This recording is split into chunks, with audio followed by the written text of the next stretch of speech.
તો આજે હવે સેન્સેક્સની મંથલી એક્સપાયરી હતી ને ફાઇનલી આજે આપણને નિફ્ટી અને સેન્સેક્સ બંનેની અંદર એક નવા શિખર બનતા દેખાયા. નિફ્ટીની અંદર 26,300ની ઉપર અને સેન્સેક્સની ઉપર 86,000ની ઉપરના દિવસના હાઈ બન્યા, પરંતુ ક્લોઝિંગ ત્યાંથી આપણને થોડુંક નીચે આવતું જોવા મળ્યું છે. વેલ, નિફ્ટી બેંકની અંદર આજે નવા શિખર બન્યા અને નવા શિખર પર જ આજે આપણે ક્લોઝ થતા દેખાયા છીએ. જ્યારે બીજી તરફ મિડ કેપ અને સ્મોલ કેપ આજના દિવસમાં મિશ્ર રહ્યા છે. Mid cap flat to positive રહ્યું, પરંતુ સ્મોલ કેપમાં એક 0.5% ઘટાડો આપણને આવતો જોવા મળ્યો છે. હવે કયા સેક્ટર ખાસ કરીને આજના દિવસમાં પોઝિટિવ રહ્યા એની વાત કરી લઈએ તો જુઓ, આજે capital market shares, Nifty, private bank આ બધામાં એક તેજી સાથેનો કારોબાર હતો, પરંતુ ઘણા બધા સેક્ટર આજે લાલ નિશાનમાં પણ બંધ થયા, જેમાં જુઓ રિયલ્ટી, ઓઇલ એન્ડ ગેસ અને પીએસયુ બેંકની અંદર આજે આપણને દબાણ જોવા મળ્યું છે.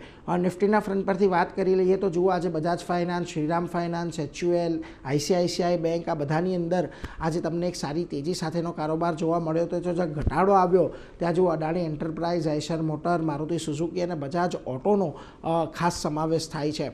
મિડકેપની વાત કરી લઈએ તો આજના દિવસે જુઓ અશોક લેલેન્ડ એક નવા શિખર પર બંધ થયો. M&M financials, Coromandel international, KPIT tech જેવા કાઉન્ટર આજે તમને ફોકસમાં રહેતા દેખાયા કે જ્યાં તેજી રહી, પરંતુ મોતીલાલ ઓસ્વાલ, ઇન્ડિયન બેંક, વારી એનર્જીઝ અને હિટાચી એનર્જી જેવા કાઉન્ટરની અંદર તમને આજે થોડો ઘણો ઘટાડો આવતો જોવા મળ્યો છે. ઓવરઓલ આજે હવે આપણે એક નવા શિખર તો બનાવી લીધા છે, પરંતુ એની ઉપર બંધ નથી થયા અને હજી પણ આપણે જે અગાઉના શિખર હતા 26,277ની આજુબાજુની એની નીચે બંધ થયા છે. એટલે જો 26,277ની ઉપર આપણે સસ્ટેન થઈએ તો જ આપણને એક નવી તેજી અને નવા શિખર વધુને વધુ નિફ્ટીની અંદર બનતા જોવા મળી શકે છે.